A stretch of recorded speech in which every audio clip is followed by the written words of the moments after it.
ये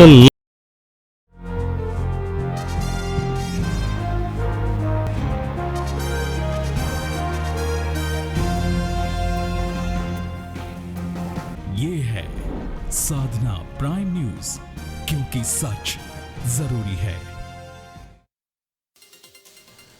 प्रधानमंत्री मोदी ने बांग्लादेश की प्रधानमंत्री शेख हसीना के साथ वीडियो कॉन्फ्रेंसिंग की। दोनों ने किया पेट्रोपोल चेक पोस्ट का उद्घाटन। भारत बांग्लादेश सीमा पर बनाए जाएंगे 8 चेक पोस्ट। पीएम मोदी ने कहा, भारत बांग्लादेश के रिश्तों में आर्थिक ऊंचाई आएगी।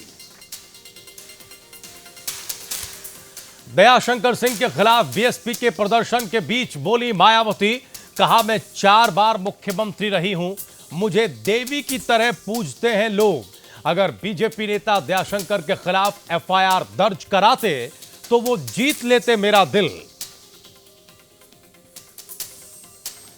दयाशंकर की तलाश में जुटी पुलिस। दयाशंकर के लखनऊ, बलिया और आजमगढ़ आवास पर पुलिस की दबिश। सूत्रों के हवाले से खबर, सरेंडर कर सकते हैं दयाशंकर। पूछताछ के लिए दयाशंकर के भाई धर्मेंद्र को हिरासत में लिया गया। गुजरात के ऊना में कांग्रेस उपाध्यक्ष राहुल गांधी ने दलित युवक पिटाई मामले में पीड़ितों से मुलाकात की। हर मुमकिन मदद का भरोसा दिया। कहा, यह 2 विचारधाराओं की लड़ाई है, एक तरफ गांधी जी तो दूसरी तरफ मोदी और आरएसएस। उत्तराखंड विधानसभा के विशेष सत्र के पहले दिन बीजेपी विधायकों का हंगामा। 2 बार स्थगित की गई सदन की कार्रवाई। विपक्ष ने लगाया सरकार पर लोकतंत्र का गला घोटने का आरोप। दिल्ली में हाई प्रोफाइल सेक्स रैकेट का भांडाफोड़। 63 साल का बुजुर्ग सप्लाई किया करता था लड़कियां। छापेमारी के दौरान विदेशी लड़कियां भी बरामद की गई। पुलिस ने संचालक को गिरफ्तार किया। और मुजफ्फरनगर के कवाल गांव में हॉरर किलिंग की वारदात से सनसनी। युवती के परिजनों ने युवक की गला दबाकर हत्या के बाद राइस मिल की जमीन में गाड़ा। पुलिस ने आरोपियों को गिरफ्तार किया। लापरवाही के आरोप में कोतवाली प्रभारी को सस्पेंड किया गया।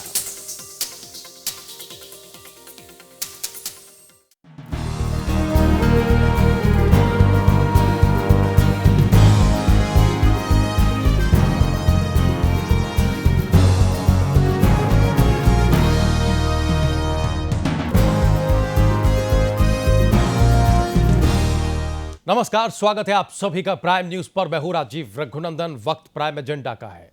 बदजुबानी पर बवाल होते देख हैरानी नहीं हो रही है। जिस तरह से आज लखनऊ के हजरतगंज में अंबेडकर की मूर्ति के सामने बीएसपी ने प्रदर्शन किया, वो अप्रत्याशित कतई नहीं था। बीएसपी कार्यकर्ता मंच से दयाशंकर सिंह को भद्दी गालियां देते हुए भी सुने गए।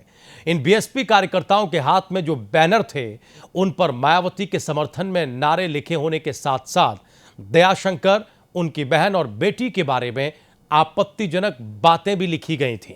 दिल्ली के जंतर मंतर पर भी बीएसपी कार्यकर्ताओं ने दयाशंकर के बयान के विरोध में प्रदर्शन किया। उधर भोपाल में भी बीएसपी एमएलए शीला त्यागी ने मध्य प्रदेश विधानसभा के बाहर प्रदर्शन किया।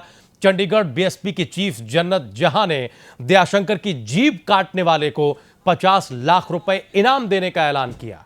बीजेपी से 6 साल के लिए बाहर किए जा चुके दयाशंकर के खिलाफ बुधवार देर रात लखनऊ में एफआईआर दर्ज की जा चुकी है। पुलिस को दयाशंकर की तलाश है। बताया जा रहा है कि वो जल्द ही सरेंडर कर सकते हैं। दयाशंकर सिंह ने मायावती के खिलाफ जो कुछ भी बोला वो निंदनीय है और एक राजनेता से इस तरह की भाषा की उम्मीद कतई कतई कतई नहीं की जा सकती। लेकिन सवाल यह है कि क्या गाली का जवाब गाली हो सकता है? एक तरफ तो आप घटिया और निंदनीय भाषा के इस्तेमाल का विरोध कर रहे हैं और दूसरी तरफ खुद आप आरोपी के लिए उसी भाषा का इस्तेमाल कर रहे हैं। क्या इससे आरोपों की गंभीरता और संवेदनशीलता पर सवाल खड़े नहीं होते हैं? हालांकि एक बात तो साफ है कि अगले चुनाव के लिए बीजेपी ने बीएसपी को खाद पानी मुहैया करा दी है और इसके जरिए बीएसपी के वोट की फसल लहलहा सकती है। फिलहाल जो माहौल बना है उससे साफ है कि बीजेपी ने अनजाने में एक बड़ी गलती कर दी है, ब्लंडर कर दिया है। उत्तर प्रदेश विधानसभा चुनाव को लेकर बीजेपी जिस तरह से रणनीति बना रही थी उस पर पानी फिरता नजर आ रहा है। यह बीजेपी की दलित रणनीति का हिस्सा ही था कि बीजेपी अध्यक्ष अमित शाह कुछ दिनों पहले दलितों के साथ खाना खाते हैं और समरसता स्नान करते हैं, लेकिन दयाशंकर प्रकरण ने पासा पलट दिया है। सवाल है कि क्या दलित दांव में उलझ गई है बीजेपी? दयाशंकर सिंह के इस बयान की टाइमिंग बिल्कुल वैसी ही है जैसे कि बिहार चुनाव के वक्त मोहन भागवत की आरक्षण से संबंधित टिप्पणी थी। हालांकि दयाशंकर सिंह और संघ प्रमुख मोहन भागवत के बयान में कोई समानता नहीं है, दोनों ही बयान बिल्कुल अलग अलग संदर्भों में दिए गए बयान थे, लेकिन दोनों की टाइमिंग एक जैसी है। मोहन भागवत ने बिहार विधानसभा चुनाव से पहले आरक्षण को लेकर समीक्षा की बात कही थी, जिसके कारण बिहार में आरक्षण का फायदा ले रहा वर्ग नाराज हुआ था और चुनाव में इस वर्ग का वोट बीजेपी के खाते में नहीं आया। हालांकि बीजेपी ने डैमेज कंट्रोल की बहुत कोशिश की, इस बार भी बीजेपी डैमेज कंट्रोल में जुटी है, लेकिन सवाल है कि क्या बीजेपी डैमेज कंट्रोल कर पाएगी? सवाल यह भी है कि क्या मायावती को गाली ने बीजेपी के लिए मुश्किलें खड़ी कर दी हैं? आज बीएसपी के विरोध प्रदर्शन के बीच जिस तरह मायावती प्रकट हुई और कहा कि मुझे लोग देवी की तरह पूजते हैं, उससे भी कई तरह के सवाल खड़े हो रहे हैं। सवाल है कि क्या अभद्र बयान पर सहानुभूति की सियासत हो रही है? आज का प्राइम एजेंडा इसी पर।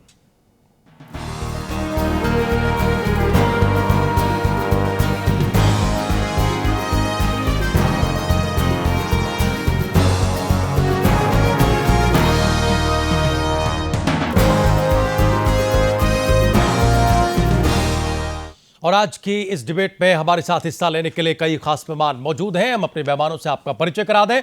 बहुत ही सम्मानित और वरिष्ठ पत्रकार पुष्प रंजन जी हमारे साथ दिल्ली स्टूडियो में मौजूद हैं। पुष्प जी, बहुत स्वागत है आपका। राम सिंह वाल्मीकि साहब, बीजेपी के दलित नेता, आज की इस डिबेट में हमारे साथ मौजूद हैं। हमें उम्मीद है कि उस नजरिए से हमें कुछ बेहतर आज सुनने समझने को मिलेगा और पार्टी का बेहतर पक्ष भी संभवतः सामने आ पाएगा। वाल्मीकि जी, आपका बहुत स्वागत है प्राइम एजेंडा में आज की इस डिबेट में। विकास श्रीवास्तव, प्रवक्ता नेता यूपी कांग्रेस, हमारे साथ मौजूद है। विकास जी, आपका भी बहुत बहुत स्वागत है। और केसी जैन साहब, सह प्रवक्ता समाजवादी पार्टी के नेता, हमारे साथ इस डिबेट में है। जैन साहब, आपका भी बहुत बहुत स्वागत है। पुष्प जी, पहली टिप्पणी तो हम आपसे चाहेंगे कि क्या जिस टाइमिंग की बात हम कर रहे थे, हमने शुरुआत में बताया कि दरअसल बिहार में क्या हुआ था, मोहन भागवत के बयान ने क्या किया था, दादरी प्रकरण से क्या हुआ था बिहार के चुनाव में, जो कुछ एक नई डिबेट खड़ी हुई थी, क्या बीजेपी के लिए कुछ उसी तरह का ब्लंडर हो गया है? और तमाम कोशिशों के बावजूद कल से लेकर अब तक जो माफी का दौर है वो जारी है, बीजेपी डैमेज कंट्रोल कर नहीं पा रही है, कुछ सूझ नहीं रहा है। क्या इस तरह की परिस्थिति बन गई है? एक तरह से आदत जो बिगड़ी होती है ना नेताओं की, उस बिगड़ी आदत का ये एक रिजल्ट आ गया। पहले तो मुसलमानों पर टिप्पणियां होती थी, वो टिप्पणियां धीरे धीरे उनको लगता था कि हम प्रमोट हो रहे हैं। बाकी नेता जो हैं, जो शीर्ष स्तर के नेता हैं दिल्ली में, वो चुप हैं और प्रमोट कर रहे हैं। वैसा ही दाव इस बार दयाशंकर ने जो चल दिया, उस दाव में खुद बीजेपी उलझ सी गई और बहुत बुरी उलझी, इसलिए कि इन्होंने गड्ढा खोद दिया। एक तरह से दयाशंकर ने अपनी ही पार्टी के पांव में कुल्हाड़ी मार दी। अब आज सदन में जिस तरह से बहस हो रही थी, राज्यसभा में जो जिस तरह से लोग निंदा कर रहे थे जी, मायावती जी का जो बयान आया उसमें उन्होंने साफ साफ अपनी लाइन दे दी कि बीजेपी से हम तो यही अपेक्षा कर रहे थे कि आप FIR दर्ज करते दयाशंकर के विरुद्ध और अरेस्ट करवाते आप, और हम चाहते हैं कि अरेस्ट हो। मतलब उन्होंने अपनी इच्छा साफ साफ व्यक्त कर दी। बीजेपी के जो समर्थक एक अभी मंत्री बने रामदास अठावले जी, उनका बयान बड़ा ही मतलब कि एक उपहास उड़ा रहे थे इस चीज को लेके, या क्या उन्होंने कहा आप तो धन की देवी हैं, मायावती जी को संबोधित करते हुए कह रहे थे। ये वाकई लगता है कि सरकार में जो मंत्री बनाए गए हैं या सरकार में जिस तरह के लोगों को रखा गया है, संवेदनशीलता की बहुत कमी हो गई है। संवेदनशील नहीं इन सब चीज़ों को लेके कि आप अभी भी जो इन लोगों से समर्थन लेके और जिन लोगों को आप मंत्री बना के दलित चेहरा दिखा के मंत्री बनाया आपने, उस व्यक्ति को क्या कहना और कब कहना चाहिए, वो कविताएं सुना रहे हैं संसद में, अनाप शनाप बयान दे रहे हैं, जो पॉइंटेड बयान होना चाहिए और वो नहीं है। तो आप उस व्यक्ति को आगे करके दुरुपयोग भी एक तरह से कर रहे हैं, एक तरह से कटाक्ष कर रहे हैं उन पे कि आप तो धन की देवी हैं। और एक तो घाव है, उस घाव पे मरहम लगाने की आवश्यकता थी। दूसरा पक्ष में लखनऊ में जो आपसे सुन रहा था और देख भी रहा था जी। कि जिस तरह से, ठीक है, दयाशंकर ने बहुत बड़ी गलती की, जो इंसानियत और पार्टी लाइन और हर लिहाज से भर्त्सना के योग्य है और उसको अरेस्ट होना चाहिए, तमाम चीज़ें सही दिशा में है।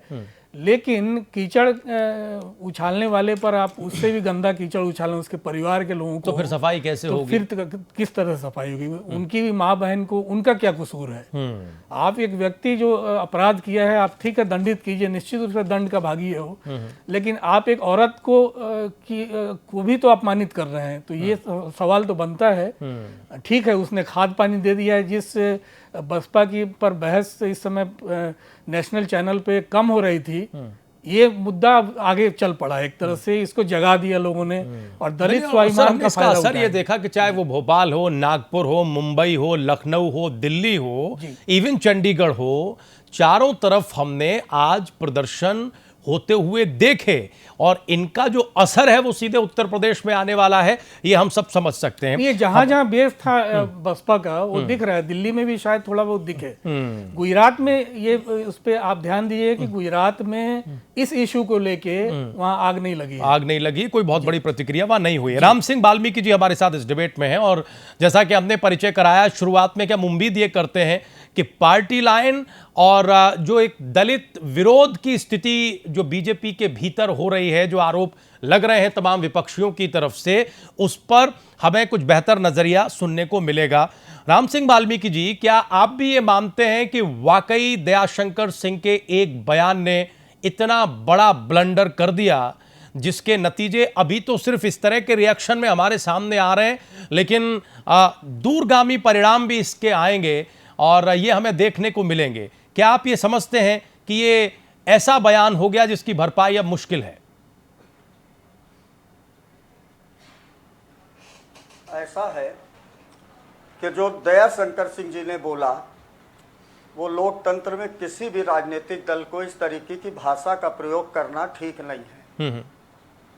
उन्होंने, उनके बात को भर्त्सना भी की गई है, पार्टी की तरफ से खेद भी व्यक्त किया गया है और पार्टी ने तत्काल भी उनको सारे पदों से मुक्त करते हुए पार्टी से 6 साल के लिए बाहर का रास्ता दिखाने का काम किया है। बिल्कुल ठीक बात है। लेकिन उसके बावजूद जिस तरीके से आज लखनऊ के अंदर एक धरना प्रदर्शन करके उसमें जिस तरीके से उनकी बहन बेटियों के बारे में उटपटांग तख्तियों पे लिखा पाया गया जी, भारतीय जनता पार्टी की एक फॉर्च्यूनर निकल रही थी, उसमें सिर्फ झंडा लगा था, इस कारण उस गाड़ी को तोड़ने का प्रयास किया गया। क्या ये बहन मायावती जी के पार्टी के कार्यकर्ताओं द्वारा जो किया जा रहा है, उग्र करके लोगों को भड़का करके एक दंगे की तरफ उत्तर प्रदेश को खींचने का काम किया जा रहा है, क्या ये ठीक है उनकी तरफ से?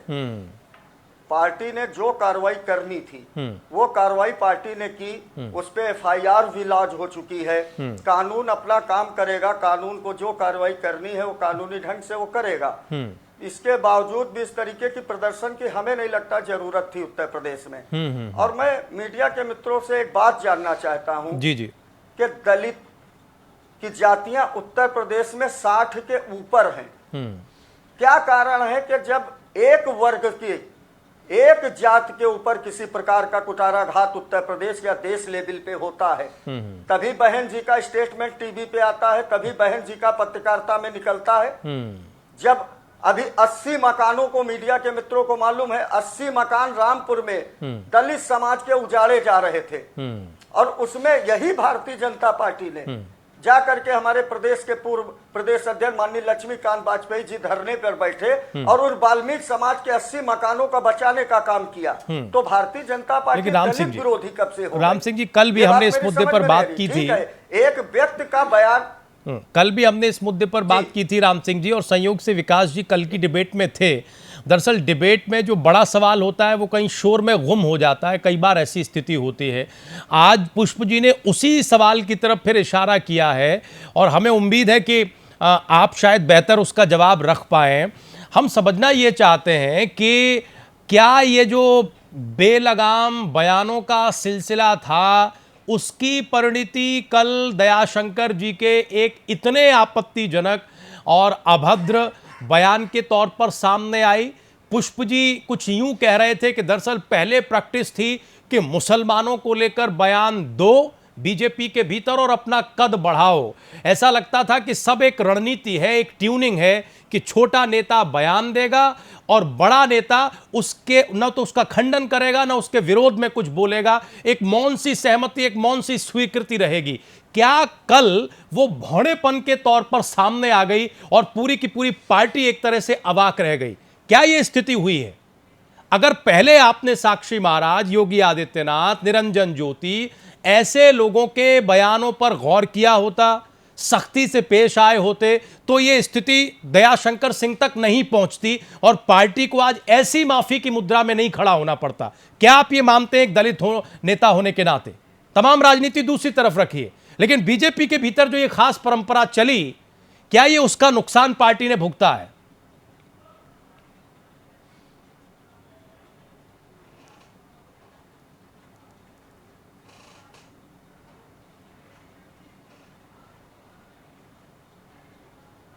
वाल्मीकि जी बोलिए, सवाल आपसे है सर। ऐसा नहीं है। हाँ, ऐसा है कि दलित के मुद्दे पे जो दयाशंकर जी ने कहा उसकी सभी राजनीतिक दलों ने भर्त्सना की है, हमारी पार्टी ने स्वयं भर्त्सना की है, उस पे कार्रवाई भी पार्टी ने की है। उनको बाहर का रास्ता दिखाया गया है, उसको बाहर का रास्ता दिखाया गया है। जहां नहीं, राम सिंह जी, पे बात है, आप लोगों ने भत्सना की है। जेटली साहब ने कल सदन में ही माफी मांगी, प्रदेश अध्यक्ष केशव मौर्य ने माफी मांगी और इस पूरे मामले में डेवलपमेंट इतनी जल्दी हुए कि आप पूछे मत, क्योंकि आप लोगों को इसकी संवेदनशीलता का अंदाजा हो गया था कि चुनावी साल में कितना ब्लंडर हो चुका है। वो पूरा घटनाक्रम हम आपको बताएंगे तो 5-7-10 मिनट निकल जाएंगे। जांच की बात हुई, तुरंत ही वो वीडियो सामने आया, उसको नेताओं ने देखा। पहले ये हुआ कि इनको पद से हटाते हैं, फिर शाम होते होते निष्कासित किया गया, एफआईआर भी हो गई, सब ठीक है। लेकिन हम तो ये पूछना चाह रहे हैं कि स्थिति बनी क्यों, ये स्थिति आई क्यों? क्या ये उसी प्रैक्टिस का नतीजा है जो पिछले 1.5-2 साल से आपकी पार्टी के भीतर हो रही थी? तो हम ये माने कि ये तो होना ही था जिस तरह की प्रैक्टिस हो रही थी। नहीं, उस पे बोलिए। ये मानने को तैयार नहीं कि दाव उल्टा पड़ेगा इस बार। वाल्मीकि जी बोलिए, हम तो बड़ी उम्मीद आपसे कर रहे हैं कि आप दरअसल बीजेपी एज ए पार्टी और दलितों की स्थिति को मिलाकर अपनी बात सामने रखेंगे। बोलिए। ऐसा है कि जब साक्षी महाराज जी ने बयान दिया या ज्योतिरादित्य जी ने दिया है, उसमें माननीय प्रधानमंत्री जी ने सबको संयम के अंदर बात करने की बात कही है। प्रधानमंत्री जी ने हमेशा ही सबको रोकने का काम किया। उन्होंने कहा कि बात जो भी मीडिया में जाए वो तर्क ठीक हो, तर्क संगत हो और संयम रख करके बोलना है। इस तरीके की भाषा बर्दाश्त नहीं की जाएगी। ये तो माननीय प्रधानमंत्री जी खुद अपने विचारों में रख चुके हैं मीडिया के सामने। लेकिन यह है कि पार्टी एक बड़ा, लेकिन इसके बाद भी कोई काबू की स्थिति नहीं है। कई प्रकार के लोग हैं। बिल्कुल वही, यही तो स्थिति है। कई प्रकार के लोग हैं और लगाम किसी पर है नहीं। और दयाशंकर और बेलगाम चीजें ऐसे ही नतीजे सामने लेकर आती हैं, ये हम सबको पता है। वाल्मीकि जब आते हैं अगले हिस्से में आपके पास, हम जरा पैनल को एक बार जोड़ लें। हमारे साथ केसी जैन साहब हैं, विकास श्रीवास्तव जी हैं। केसी जैन साहब, क्या ये मान लिया जाए कि जो बीजेपी का दलित विरोधी चेहरा है वो अब और ज्यादा बड़ा होकर हम सबके सामने उभरा है, या फिर नहीं, आज बीजेपी के लिए जो स्थिति है वो कभी भी किसी भी पार्टी के लिए हो सकती है? एक नेता की बदजुबानी है। हाँ, हुआ सिर्फ इतना है कि ये माहौल थोड़ा चुनावी है, इसलिए इसकी रंगत थोड़ी ज्यादा दिख रही है। देखिए राजीव जी, दोनों चीजें हैं। चुनाव तो है ही है और जो है उसके वजह से ये चीज़ें थोड़ा ज़्यादा वो अलग बात है। लेकिन आप ये देखिए कि भारतीय जनता पार्टी का जो रुख है वो क्या है।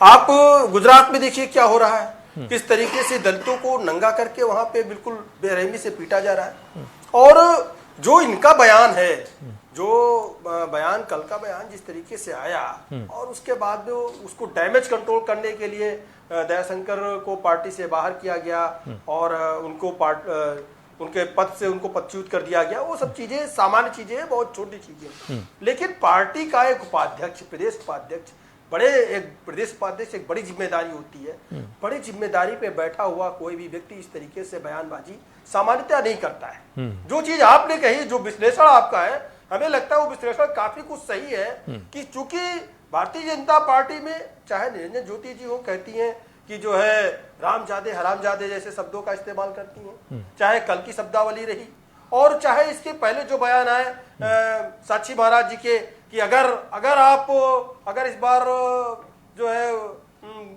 बिहार में चुनाव हार जाते हैं तो पाकिस्तान में पटाखे फूटेंगे, इसलिए आप बिहार में भारतीय जनता पार्टी की सरकार बनवा दीजिए। और अगर देश भर में इस बार जो है भारतीय जनता पार्टी की सरकार नहीं बनी तो जितने मुसलमान हैं इनको पाकिस्तान भेज देना चाहिए, अगर मोदी जीत जाते हैं तो इनको पाकिस्तान भेजने का काम करेंगे।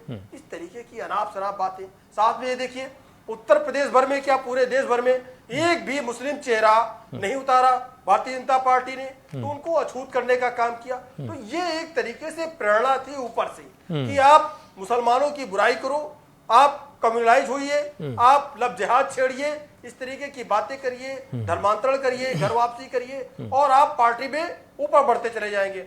हुआ क्या यहाँ पे जो पुष्परंजन जी ने बात कही, बहुत अच्छी बात कही कि यहाँ पे सिर्फ दांव उल्टा पड़ गया, कुछ असहयोग हो गई बोलते बोलते, और उसको पार्टी के लिए डैमेज कंट्रोल करना आसान काम नहीं। जो कुछ कर दिया, जो बयानबाजी हो गई वो अति हो गई। किसी को इस तरीके की बयानबाजी वेश्या जैसे शब्दों का इस्तेमाल कर देना, ये राजनीति में इतनी सुचिता तो होनी चाहिए, इतनी गंभीरता तो होनी चाहिए। एक बड़े पद पे बैठा हुआ व्यक्ति इस तरीके से किसी दूसरी पार्टी के लीडर को गाली दे रहा है, अरे एक सामान्य व्यक्ति को भी ऐसे नहीं कहना चाहिए। और जो एक प्रदेश की, एक देश की एक बड़ी जनसंख्या का नेतृत्व करता हो उसके बारे में ऐसी बयानबाजी, इसका मतलब उनकी सोच क्या है। ये भारतीय जनता पार्टी की सोच उभर करके सामने आई। तो ये अलग बात है कि दांव उल्टा पड़ गया है। अब आपने कहा कि राजनीति में इतनी सुचिता तो होनी चाहिए, लेकिन वो है कहाँ और कितनी है, वो तमाम दफे वो सामने आ जाता है। बड़े नेता जब बयान दे रहे हैं, ठीक है, साक्षी महाराज जी बयान देते हैं, ठीक है, ज्योति जी बयान देते हैं, ठीक है, हम जरा विकास जी के पास यहाँ तक कहते हैं कि एक लड़की को ले जाएंगे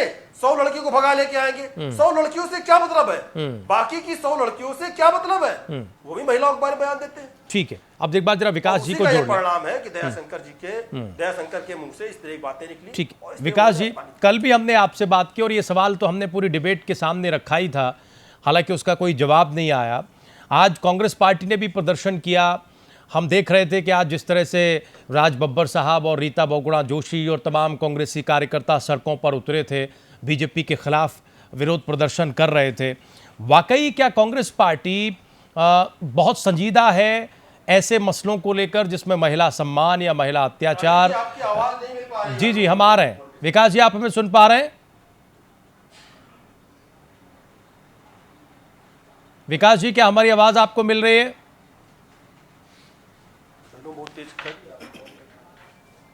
लगता है विकास जी तक आवाज नहीं पहुंच रही है। हम दोबारा संपर्क करने की कोशिश करते हैं। हम जरा पुष्प जी के पास चलेंगे तब तक। पुष्प जी, क्या वाकई बीजेपी अपने दांव में फंस गई है और इसकी जो धमक है वो हम दूर तक सुन पाएंगे, या फिर राजनीति में ऐसी चीज़ें होती रहती हैं, समय के साथ साथ ये जख्म जो है ये भर जाएगा और बीजेपी ओवरकम कर लेगी? क्या स्थिति दिखाई दे रही है आपको? नहीं, इस जख्म को भरने नहीं देगी बसपा, उसको कुरेद के चुनाव तक ले जाएगी। ये बीच बीच में और भी 2-4 इस तरह के बयान और 2-4 इस तरह के, मतलब ये सबसे बड़ा जो जख्म दिया है उस जख्म के टांके बार बार खुलेंगे, इसका तो ध्यान रखना पड़ेगा। एक सवाल जो मेरे दिमाग में बार बार ये कौंध रही थी, देखिए सपा में बड़े शालीन लोग हैं, बड़े अच्छे लोग हैं, लेकिन इस पूरे प्रकरण में इतना वक्त सपा ने क्यों दिया? मुख्यमंत्री अखिलेश यादव को चाहिए था कि आपके पूर्ववर्ती जो 4 बार सूबे की मुख्यमंत्री रह चुकी हैं, ठीक है राजनीतिक अदावत अपनी जगह पे है, मतभेद अपनी जगह पे है, लेकिन इसे पकने क्यों दिया इतना वक्त? जैसे ही दयाशंकर ने बयान दिया, सरकार को खुद एक्शन में आना चाहिए था, केस करके और उसे अरेस्ट करना चाहिए था, सुमोटो लेना चाहिए था। इसको क्यों पकने दिया? ये खुद उनका भी नुकसान हो रहा है एक तरह से कि आप एक ग्राउंड जो है बसपा को दिए जा रहे हैं। आपको चाहिए था फौरन अरेस्ट करना। तो इसमें एक तो 2-3 चीजें सामने उभर के आती। एक तो ये कि ये दलित के प्रोटेक्शन के लिए आप चाहे महिला हैं या पूर्व मुख्यमंत्री हैं, चाहे आपके विरोधी भी हैं, तो आप उनका दिल जीतते हैं, आप अपने विरोधियों का भी। और एक राजनीतिक शालीनता का ही परिचय होता है यहाँ पर। तीन चीजों को सपा ने, जिसकी कमी देखी गई, कमी दिख रही है, मतलब इसे क्यों? हालांकि कड़ी कार्रवाई करेंगे और इस तरह की भाषा और व्यवहार करने वाले व्यक्ति को छोड़ेंगे नहीं, ऐसे बयान हमने देखे कल से लेकर। लेकिन एक्शन में कर सकते। विकास जी हमारे साथ जुड़ चुके हैं। विकास जी, आवाज हमारी मिल रही है सर, आप हमें सुनने की स्थिति में? जैन साहब जवाब लेंगे आपसे। स्वयं आदेश दिया है। नहीं, हम आपसे जवाब कायम हुआ है। हाँ, हम आपसे जवाब लेंगे। हम जरा एक सवाल लेकर विकास जी के पास जाना चाहते हैं। आज विकास जी की पार्टी ने भी धरना प्रदर्शन, विरोध प्रदर्शन किया है। विकास जी, आवाज मिल रही है? जी हाँ, आवाज आ रही है। विकास जी, सवाल यह है कि आज राहुल गांधी ऊना गए थे, वहां पीड़ितों से मुलाकात की, एक प्रेस कॉन्फ्रेंस भी उन्होंने की। आप लोगों ने मायावती जी के अपशब्दों को लेकर लखनऊ में भी विरोध प्रदर्शन किया और भी कई इलाकों में हुआ।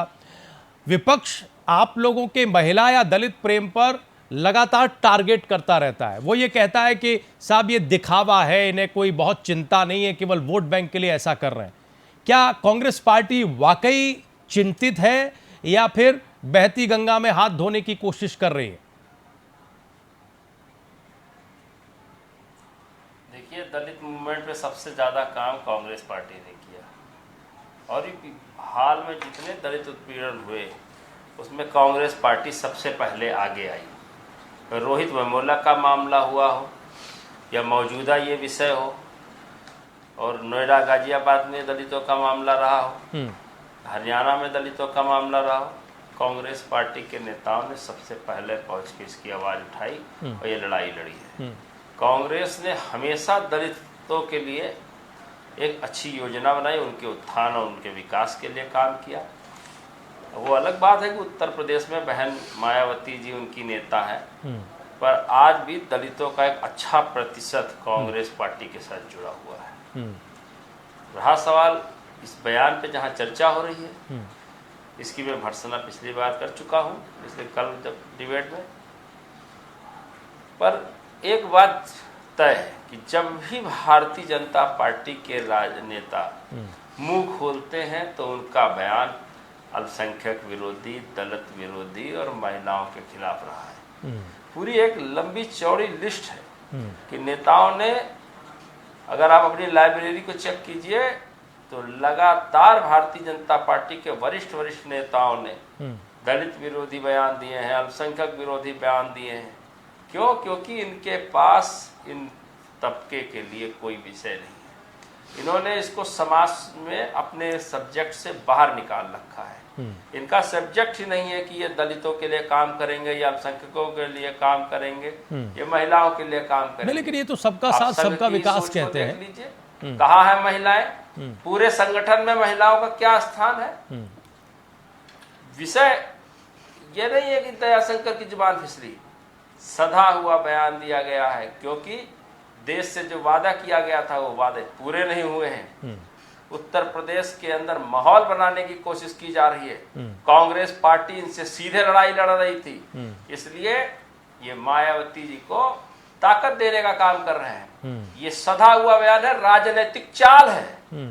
मेरा ये सीधा आरोप है कि ये राजनीतिक चाल के तहत ये काम किया गया कि बीजेपी और बसपा में खेल हो, पर ये गुमराह करने वाला विषय नहीं है। हिंदुस्तान जाग चुका है, यहाँ के दलित जाग चुके हैं। रहा सवाल मायावती जी का, पर्सनल आरोप किसी के भी साथ लगाया जा सकता है, जिसकी जैसी करनी है उसके बारे में वैसा बयान दिया जाता है, पर जो शब्दावली का प्रयोग किया जा रहा है ये कुचक्र है। ये केवल समाज में एक वर्ग संघर्ष कराते कराते जाति संघर्ष कराने का योजना बनाई गई। ठीक है विकास जी, हम एक छोटा सा ब्रेक लेना चाहते हैं। उत्तर प्रदेश के मुख्यमंत्री को कड़ा निर्णय लेना चाहिए था। ठीक है, ये बात सही है, तुरंत गिरफ्तारी करनी चाहिए थी। और ये जो इस तरह से लापरवाही हो रही है, इसके लिए उत्तर प्रदेश की सरकार भी पूरी तरह जिम्मेदार है। ठीक है पुष्पी, ये जो गौर करने लायक बात यह है कि पूरी रणनीति के तहत दिया गया बयान है, विकास जी ऐसा कह रहे हैं और पुख्ता आरोप लगा रहे हैं। और वो ये कह रहे हैं कि दरअसल बीजेपी और बीएसपी में एक किस्म की साठगांठ है, इसके ज़रिए क्योंकि कांग्रेस बिल्कुल आगे बढ़ती चली जा रही थी। इस पर जरा हम एक सवाल आपसे लेंगे, एक ब्रेक ले लें। ब्रेक के उस पार आज जब मायावती मीडिया के सामने आई तो उन्होंने एक बात कही, उन्होंने कहा कि अगर बीजेपी खुद एफआईआर दर्ज कराती दयाशंकर सिंह को लेकर तो वो मेरा दिल जीत लेती, लेकिन बीजेपी ने ऐसा नहीं कराया। उन्होंने कहा कि लोग मुझे देवी की तरह भी पूछते हैं, इस बात का क्या मतलब है। और सबसे बड़ा सवाल ये कि अलग अलग समय पर अलग अलग पार्टियां, बल्कि सभी राजनीतिक दल, नेता अलग अलग हो सकते हैं, इसी तरह के बयानों में कभी न कभी फंसते रहे हैं। तो क्या ये सर्वदलीय बीमारी है? क्या पूरी राजनीतिक बिरादरी को सोचने की जरूरत है इस वक्त? हम इस सवाल को लेकर आएंगे एक छोटे से ब्रेक के बाद।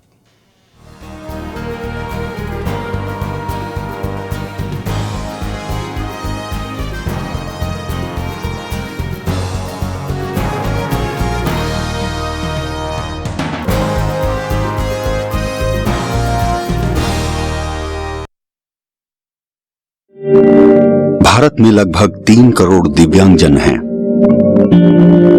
किंतु हमारे सरकारी भवन, अस्पताल, विद्यालय दिव्यांगजनों के लिए सुगम्य नहीं है।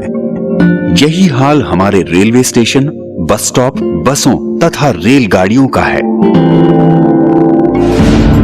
आइए हम बाधा रहित वातावरण का निर्माण करें। सुगम्य भारत अभियान, इसका उद्देश्य है कि देश का प्रत्येक दिव्यांगजन अन्य सामान्य व्यक्तियों के समान स्वावलंबी होकर सम्मान और गरिमा के साथ जीवन यापन करे। सुगम्य भारत, सशक्त भारत।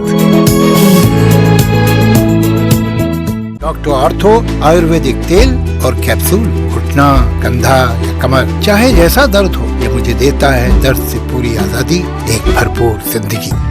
वो क्या है जो हम सबको प्रेरित करता रहा हिंसा के बिना स्वाधीनता के लिए लड़ने को?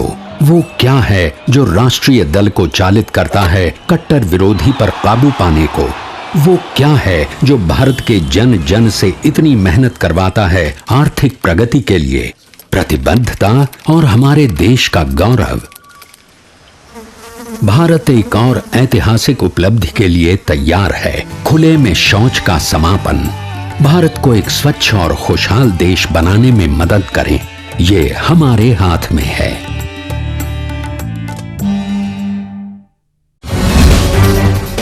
रशियन लड़की का खुलासा शाम ढलते ही होती थी। विदेशी लड़कियों की सौदेबाजी, हुस्न की बदनाम महफिल। गुनहगार, रात 10:30 बजे।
कांग्रेस पार्टी और हमारे साथ स्टूडियो में सम्मानित वरिष्ठ पत्रकार पुष्प रंजन जी मौजूद हैं। हम एक सवाल लेकर वाल्मीकि जी आपके पास आना चाहते हैं, उसके बाद हम चर्चा में थोड़ा और आगे बढ़ेंगे कि आज बहन जी ये कह रही थी कि अच्छा लगता उन्हें अगर बीजेपी खुद एफआईआर दर्ज कराती तो बीजेपी एक तरीके से उनका दिल जीतने का काम करती, और ये जो पूरी स्थिति बनी है इस पर भी एक ठंडक होती, इस पर भी मिट्टी डालने की कोशिश होती, लेकिन ऐसा हुआ नहीं।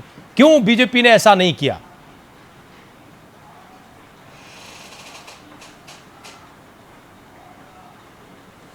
बहन जी ने जो कहा है कि दिल जीतने वाली बात, हमने तो उनका दिल 3 बार जीतने का प्रयास किया। उत्तर प्रदेश का मुख्यमंत्री बनाने का काम भारतीय जनता पार्टी ने किया, और 1 बार नहीं बल्कि 3 बार उत्तर प्रदेश का मुख्यमंत्री हमने बनाया। राज अतिथिगृह मीराबाई गेस्ट हाउस से बचा करके हमारे नेताओं की जान को बचाया, और उनकी इज्जत को बचाने का काम हमारे स्वर्गीय ब्रह्मदत्त द्विवेदी जी ने किया। लेकिन मायावती जी ने क्या किया भारतीय जनता पार्टी के साथ? कल्याण सिंह जी का जब टर्न आया मुख्यमंत्री बनने का, तो मायावती जी ने अपनी पार्टी का समर्थन वापस लेकर के 6 महीने अपनी सरकार चला ली, और हमें जब 6 महीने का वक्त आया तो हमारी सरकार से समर्थन वापस लेकर के छुरा भोंकने का काम तो बहन जी ने किया हमारी पार्टी के साथ। हमने तो बराबर दलितों को सम्मान देने का काम किया, और इसी के तहत हमने उत्तर प्रदेश में मायावती जी को हमारी पार्टी ने सरकार बनाने का 1 बार नहीं बल्कि 3 बार मौका दिया। नहीं, वाल्मीकि जी तो जिस तरह क्या मिला, नहीं, जो इतिहास और पृष्ठभूमि आप बता रहे हैं उससे क्या विकास श्रीवास्तव के उस आरोप में दम दिखाई देता है कि दरअसल ये जो कुछ है वो एक खास रणनीति के तहत है? अभी विकास जी जो आपके बगल में बैठे हैं वो ये कह रहे थे कि पूरी तरह से प्लान तरीके से ये किया जा रहा है, क्योंकि कांग्रेस पार्टी बहुत आगे बढ़ रही थी, लिहाजा ये लोग बौखला गए वगैरह वगैरह।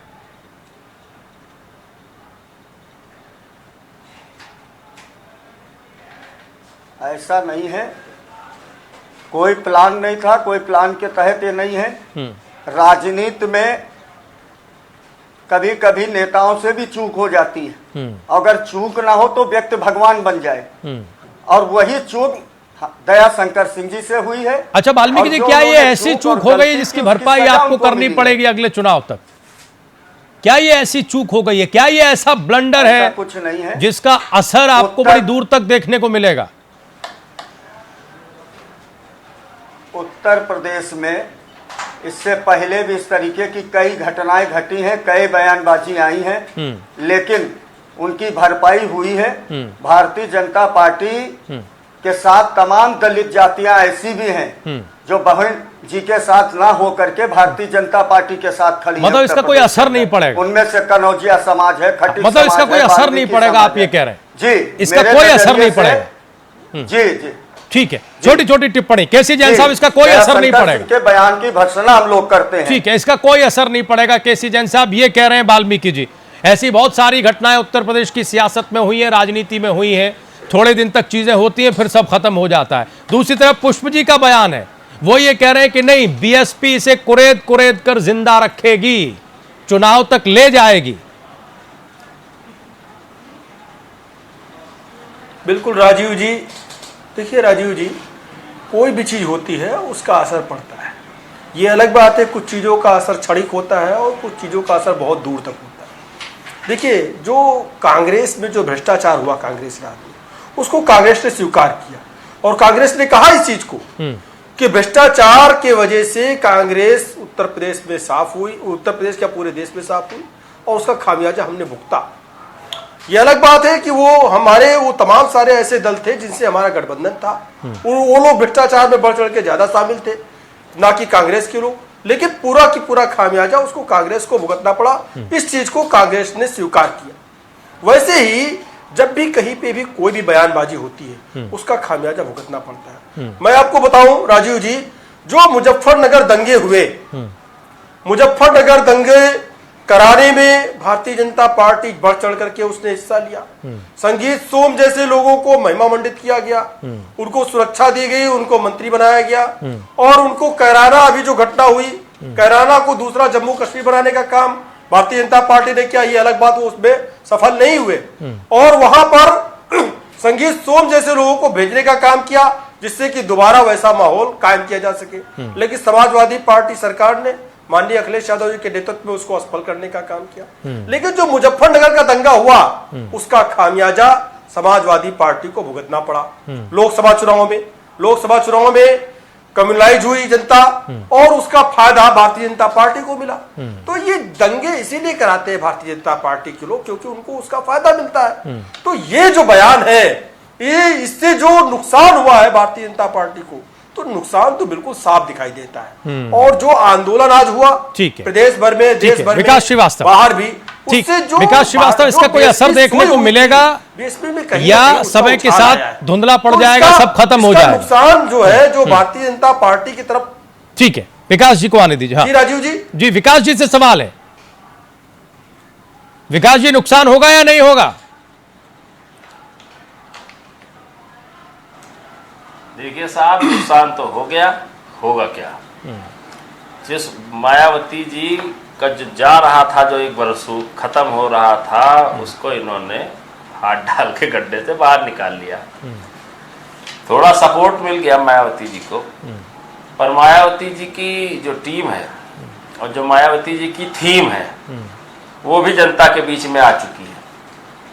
उत्तर प्रदेश का दलित जान चुका है कि मायावती जी केवल अपने स्वार्थ के लिए राजनीति करती है। उत्तर प्रदेश की जनता ये भी जान चुकी है कि मायावती के यहाँ धनबल पर राजनीति की जाती है।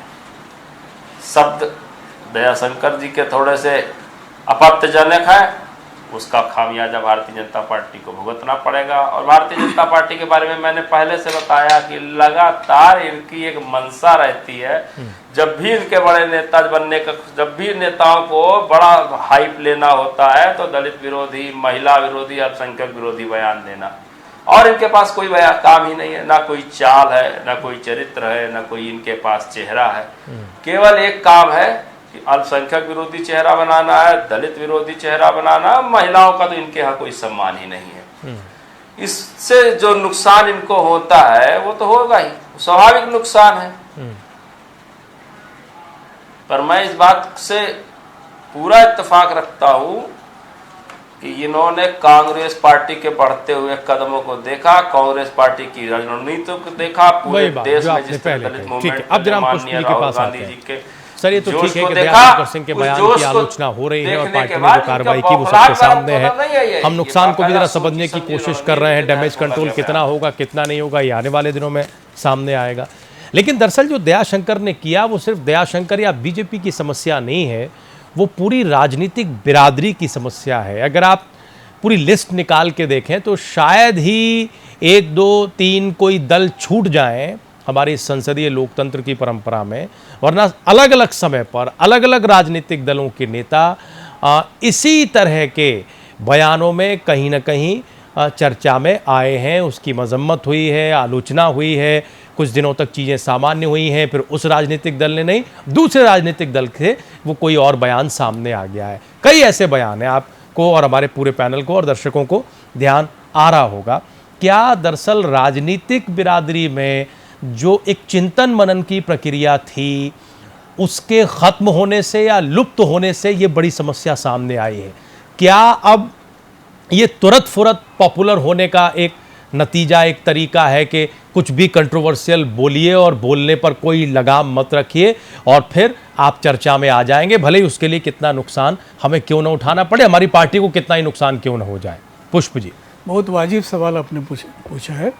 देखिए, आप 60s के दशक की या 70s या 80s तक आइए तो बहुत गंभीर चिंतन होता था राज्यों में भी, खासकर उत्तर प्रदेश जैसा जो सूबा है वहाँ पर गंभीर राजनीतिक चिंतन होते रहे हैं। हम लोग जब छात्र थे तब पढ़ते थे, उन चिंतन से रूबरू होते थे। आज वो स्तर बिल्कुल गिर चुका है और पूरे देश भर में गिरा है, सिर्फ हम उत्तर प्रदेश को क्यों कहें। और उसी हथकंडे को तुरंत लाइमलाइट में आना है। आजकल चूंकि इलेक्ट्रॉनिक मीडिया है, सोशल मीडिया है, तो ये लगता है कि बयान के प्रक्षेपास्त्र ऐसे दागे जाएं कि आप रात भर में हिट हो जाइए, एक क्षण में आप हिट हो जाइए। तो ये अब वो पहले पॉलिटिकल क्लासेज होती थी, हालांकि भारतीय जनता पार्टी या आरएसएस से समर्थित जो लोग हैं, बाकायदा वो क्लास होता तो अनुशासन बताया सिखाया जाता था। वो मंथन, वो विचार किस तरह से व्यक्त करना है, प्रतिरोध किस तरह से आपको व्यक्त करना है, वो सारी चीज़ें खत्म होती चली जा रही हैं। क्योंकि जब सरकार के मंत्री उल्टे सीधे बयान देते हैं, कुत्ते का पिल्ला और जाने क्या क्या तुलना करते हैं दलितों का, और तो कार्यकर्ता जो साधारण कार्यकर्ता या जिला स्तर का है या राज्य में अध्यक्ष उपाध्यक्ष, क्या हम बहुत उम्मीद करें, उससे हम क्या उम्मीद करेंगे? तो ये दिशा, तो अब क्या है, इस पूरे दाव में नुकसान, जैसे कांग्रेस एक तरह से उत्तर प्रदेश में फ्रंट लाइन पे आ गई थी। एक तरह से लड़ाई जो है लगता था जैसे द्विपक्षीय लड़ाई अब शुरू होने वाली है, लेकिन इससे सबसे ज्यादा जो डैमेज हुआ है वो कांग्रेस को हुआ है। उनका जो ग्राफ है अचानक ही उनका सेंसेक्स नीचे चला गया। उसे कैसे कांग्रेस अपना डैमेज कंट्रोल को ठीक करे, ये भी एक प्रश्न है। कांग्रेस या बीजेपी? कांग्रेस, क्योंकि जिस तरह से राज बब्बर और तमाम लोग जिस तरह से इकट्ठे होकर एक फोर्स के साथ आए, तो कांग्रेस इस समय बहस के केंद्र से थोड़ा सा पीछे हटके अब एक तरह से बसपा वर्सेस लग रहा है कि जैसे क्योंकि बहस का केंद्र बदला है, इस वजह से। ठीक है, आप उस नजरिए से कह रहे हैं। दयाशंकर एक तरह से काल नेमी की तरफ बीजेपी के लिए साबित हो रहे हैं। काल नेमी जिस तरह से आप एक चल रहे हैं कि हम टारगेट को सेट करने, लेकिन उल्टा घूम जाता है, उसी तरह से ये पूरा का पूरा मामला बीजेपी के लिए भी नुकसानदेह हुआ, कांग्रेस को भी एक तरह से नुकसान करता हुआ ये अजीब सी दिशा में घूमता हुआ जा रहा है। ये अब फायदेमंद सिर्फ बीएसपी के लिए दिख रहा है इस वक्त क्या? जी, इस वक्त लगता है कि बीएसपी ने अपना ग्राफ धीरे धीरे इस इशू को लेके इस तरह से बढ़ाना शुरू किया है कि ये दूसरे सूबों में भी जाके जहां जहां उसका बेस है वहां जाके इसको जगाने की कोशिश करेगी।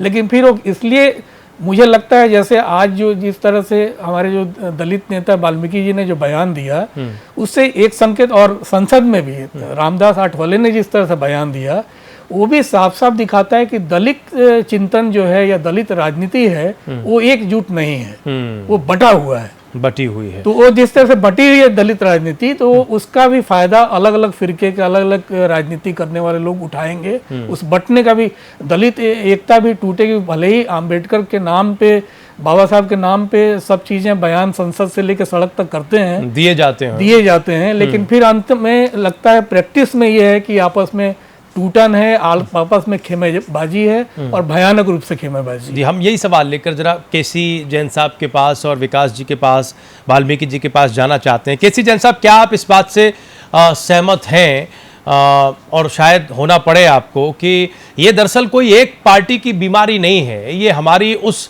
राजनीतिक बिरादरी की बीमारी है जहां अब चिंतन जो है वो या तो कम हो रहा है या फिर शून्य हो गया है। वहाँ जो बोलने से पहले सोचने की परंपरा है वो धीरे धीरे क्षीण होती चली जा रही है, और अब तुरंत रातों रात चर्चा में आने के लिए जो कुछ भी होना चाहिए उस प्रक्रिया से भी कई बार इस तरीके के बयान निकलते हैं। क्या ये सब बयान, कोई भी राजनीतिक दल हो, ये दर्शाते हैं कि अब हमारी जो राजनीति है वो चिंतन से दूर जा रही है, वो गंभीरता से दूर जा रही है? बिल्कुल राजीव जी, देखिए कि जो ये बात सही है आपकी कि हर पार्टी में कुछ लोग हैं जो रातों रात लाइमलाइट में आना चाहते हैं, और लाइमलाइट में आने के लिए वो ऐसी बयानबाजी भी करते हैं, लेकिन उसका खामियाजा पूरी पार्टी को भुगतना पड़ता है। लेकिन अगर छोटे स्तर के कोई नेता इस तरह की बयानबाजी करे तो अलग बात है, लेकिन कुछ चीजें क्या है राजीव जी कि बिल्कुल सोची साजिश के तहत होती हैं। जैसे भारतीय जनता पार्टी का एक पक्ष, एक विचार है कि कम्युनलाइज करना। अब आप देखिए घर वापसी को लेकर के क्या क्या हुआ, और लब जिहाद को लेकर के हमेशा कुछ ना कुछ छेड़ा करते हैं। पूरे भारत देश में एक भी सांसद के लिए एक प्रत्याशी को मुस्लिम चेहरा नहीं बना। तो ये क्या है कि वर्गों में बटना, एक बंटवारा करना कि एक वोट बैंक मेरा हो गया और एक में सब लोग हो जाए या एक उनका हो गया। तो इस तरीके की जब स्थिति आती है वहां पे स्थिति ज्यादा गंभीर होती है, और जहां पे व्यक्तिवाद हावी होता है वहां पे इतनी बड़ी समस्या नहीं है। वहां पे वो व्यक्तिवादी विचारधारा, वो व्यक्ति वहां पे खत्म हो जाएगा, उसकी पॉलिटिक्स वहां पे खत्म हो जाएगी, उससे लोग किनारा कर लेंगे। लेकिन जब एक विचारधारा किसी पार्टी की बन जाती है तो वहां पे स्थितियां ज्यादा गंभीर होती हैं। आप देख लीजिए कि जो आरोप वाल्मीकि जी ने लगाया, ये आरोप बिल्कुल सही है मायावती जी पर कि सिर्फ एक जाति, मतलब दलित समाज में भी एक जात पे जब अत्याचार होते हैं तब मायावती जी जगती है, तब उनको लगता है कि हाँ दलित पे अत्याचार हुआ। उसके पहले जो और सारी जातियां हैं उन पे वो अगर अत्याचार होते हैं, वो चाहे पासी बिरादरी है या वाल्मीकि बिरादरी और तमाम सारी बिरादरी है, तो उनको नहीं लगता है कि दलित पे कहीं अत्याचार हो रहा है। जैसे कि भारतीय जनता पार्टी जो राजनीति करती है अल्पसंख्यक को किनारे करने की, तो अल्पसंख्यक से मतलब नहीं है उसका, वो सरदारों को साथ में लेकर के चलते हैं, पंजाब में मिलीजुली सरकार बनाते हैं, उनको समर्थन देते हैं अकाली दल को। लेकिन ये जो अल्पसंख्यक का मतलब इनसे है सिर्फ एक वर्ग से है, वो है मुस्लिम बिरादरी कि इसको अछूत मानो, इसको किनारे करो। तो जब बड़े स्तर पे कोई विचार आता है वहां पे समस्या बड़ी होती है, और फिर उस तरीके के मिले जुले विचारधारा के बयान बड़े बड़े लोग देते हैं, और फिर वो पूरी की पूरी पार्टी भी वो चीज लागू होती है। लेकिन जहां पे व्यक्तिगत विचार आते हैं वो उसकी पार्टी, उसकी सोच वहां पे खड़ी हो जाएगी। ठीक है, विकास श्रीवास्तव, क्या आप इस बात से इत्तेफाक रखते हैं कि दरअसल ये अब पूरी राजनीति की एक समस्या है, ये हम सिर्फ एक दल या पार्टी में न बांटें और इससे उबरने के लिए भी पूरी राजनीतिक बिरादरी को कोशिश करनी पड़ेगी?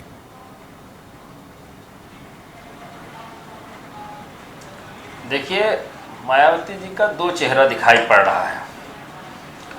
एक चेहरा वो दिखाई पड़ रहा है जो गुजरात में जाकर नरेंद्र मोदी जी को मदद करते हैं, उनका प्रचार प्रसार करते हैं। अभी बिहार के चुनाव में वो महागठबंधन में शामिल ना होकर उन्होंने वहां पर अपने खुद के प्रत्याशी चुनाव लड़ाए, जहां एक तरफ वो कहते हैं हम सांप्रदायिकता के खिलाफ खड़े हो रहे हैं, वहां ही वो सांप्रदायिकता को ताकत देने का काम करती हैं। यहाँ विषय है केवल व्यक्तिगत आरोप का। गुजरात के अंदर दलितों को नंगा करके पीटा गया, मायावती जी ने क्या स्टैंड लिया? रोहित वेमुला के मामले में मायावती जी ने क्या स्टैंड लिया? राजनीतिक जो सोच है वो तो केवल एक सिमटी हुई सोच है, कुछ लोगों को इकट्ठा कर लेना और उनकी लड़ाई लड़ना। उत्तर प्रदेश में समाजवादी पार्टी के शासन काल में दलितों के साथ जितने अत्याचार उत्पीड़न हुए 4.5 साल में कहीं मायावती जी दिखाई नहीं पड़ी। नहीं, ये गलत आरोप है। और इसके बाद गलत आरोप है के ऊपर समाजवादी पार्टी दलितों के साथ में है। आप देखिए, माननीय मुख्यमंत्री जी ने कार्रवाई करते हुए मुख्यमंत्री जी के आदेश पे ही मुकदमा कायम हुआ है। तो बहुजन समाज पार्टी की नेता भारतीय जनता पार्टी से जवाब लेना चाह रही हैं, क्योंकि दलित मूवमेंट के रूप में तो मैंने उनको कभी नहीं देखा कि वो दलितों के लिए संघर्ष कर रही हैं। जब वो सत्ता में होती है तो दलितों का कितना भला होता है, इससे हम दलितों से ज्यादा कोई नहीं बता सकता। अच्छा, ठीक है। कितने वाल्मीकि साहब नौकरी पाते हैं, कितने दलितों का घर बनाया जाता है, कितने दलितों के यहाँ शौचालय का निर्माण होता है, ये सब ने देखा है। आंकड़े बताते हैं कि कोई दलित मूवमेंट नहीं चलता है। केवल यहाँ पर विषय है कि स्वयं व्यक्तिगत टिप्पणी मायावती जी के ऊपर हुई है। जब व्यक्तिगत टिप्पणी होती है तो वो देवी अपने आप को बता रही है, तो देवी के कुछ भक्त है, वो भक्त अपनी भावनाओं को व्यक्त कर रहे हैं। पर एज ए राजनीतिक दल के रूप में, एक राजनीतिक के रूप में कहीं भी ऐसी कोई इच्छा शक्ति नहीं दिखाई पड़ती है जो दलितों के लिए लड़ने मरने के लिए तैयार महिला नेता। ठीक है, राम सिंह वाल्मीकि जी, महिलाओं के सम्मान के क्या बीजेपी इस घटना से कोई सबक सीखेगी? शासनकाल में कितना दलित उत्पीड़न हुआ, ठीक कितने है। बलात्कार। अब वाल्मीकि जी से सर एक सवाल लेने दीजिए, आपके सामने है। ठीक है विकास जी, वाल्मीकि जी से सवाल लेने दीजिए। वाल्मीकि जी, क्या बीजेपी इस घटना से कोई सबक सीखेगी आने वाले दिनों में? क्या उन नेताओं पर अब कोई लगाम लगेगी जिनके नाम अक्सर सामने चले आते हैं, हर एक डिबेट में सामने चले आते हैं, और विपक्षी पार्टियां भी उनके नाम लेती हैं कि साहब इन पर, इनकी जुबान पर लगाम लगाइए? क्या लगेगी कोई लगाम? देखिए, जो भी घटना इस बीच घटी बहन जी को लेकर के, उस पे हमारी पूरी पार्टी एक्शन में है और शक्ति के साथ हमारी पार्टी इसमें फैसला लिया, और आगे भी हमारी पार्टी ये प्रयास करेगी कि किसी राजनीतिक व्यक्ति को व्यक्तिगत किसी प्रकार की अभद्रता उसके साथ ना हो, इसकी हमारी पार्टी निश्चित चिंता करेगी। हमारे दिल्ली का जो कोर ग्रुप है, पार्लियामेंट्री बोर्ड है, वो भी इस पे चिंतन करेगा। हमारे माननीय प्रधानमंत्री जी, गृह मंत्री जी, वो भी इस पे चिंतन करेंगे, और हमारी पार्टी आगे से प्रयास करेगी कि इस तरीके की कोई बात जो है निकल करके जनता और समाज के बीच ना जाए, जिससे पार्टी ही नहीं बल्कि समाज में भी इससे दिक्कतें पैदा होती हैं। अच्छी बात है अगर आप इतनी बात कह रहे हैं, लेकिन पुष्प जी, अच्छी बात है, हम अप्रिशिएट करते हैं आपकी इस बात को, अगर वाकई ये गंभीर कोशिश होती है तो। लेकिन पुष्प जी, हमारा सवाल ये है कि बीजेपी के भीतर जो कुछ हो रहा है, खासतौर से दयाशंकर सिंह के इस बयान से बाकी राजनीतिक दल भी कोई सीख लेंगे या नहीं लेंगे, या सब कुछ सियासी और चुनावी चश्मे से ही टटोला जाएगा कि ये उठ गए, वो गिर गए, इनको फ़ायदा उनको नुकसान, तो इसमें हम कहाँ, हम भी कुछ ऐसा करें, इसी में सब उलझ के रह जाएगा? या सबक, चिंतन, मनन, गंभीरता, शब्दों पर कंट्रोल, इस तरह की भी कोई स्थिति देखेंगे हम? शायद चिंतन करें और सबक लें इस घटना से दूसरे राजनीतिक दल, लेकिन बीजेपी में जो चीज़ें कह रहे हैं अभी राम सिंह वाल्मीकि जी, यहाँ केंद्र के स्तर पे मुझे लगता है कि जिस तरह से दांव अभी उल्टा पड़ गया, आप वो आगे चल के ये यही होगा प्रिकॉशन कि आप दलित राजनीति पे या दलित नेताओं पर कोई टिप्पणी न करें, और फिर उसके अलावा जो दूसरे अल्पसंख्यक हैं, मुसलमान हैं या सिख पे भी नहीं शायद, लेकिन मुसलमान को टारगेट आप पहले ही बनाते रहें, आगे भी बनाएं। ये खुल के मैं इसलिए कह रहा हूँ कि आदत बिगड़ी हुई है, और अभी तक इस वॉल्यूम में जिस तरह से मायावती जी को लेकर रिएक्शन हुआ प्रदेश में भी और बाहर भी, उस लेवल पे रिएक्शन कम से कम मुसलमानों ने नहीं किया। जहाँ तहाँ पॉकेट में दब सा गया है, तो आदत तो बिगड़ी हुई है पहले से।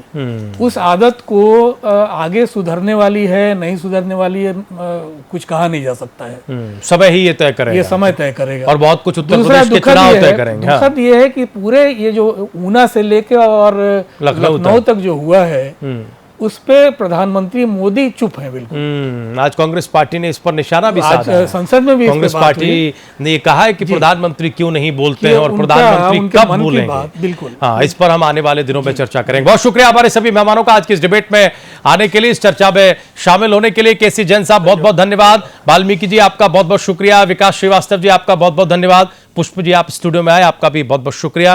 प्राइम एजेंडा आज यहीं तक, लेकिन आप लोग कहीं जाइएगा नहीं, क्योंकि ब्रेक के उस पार देखिए कांग्रेस पार्टी के प्रदेश उपाध्यक्ष इमरान मसूद के साथ प्राइम न्यूज के editor in chief Mohsin Khan की एक्सक्लूसिव बातचीत। कई बेबाक सवालों के जवाब दिए इमरान मसूद ने, जरूर देखिए ब्रेक के उस पार।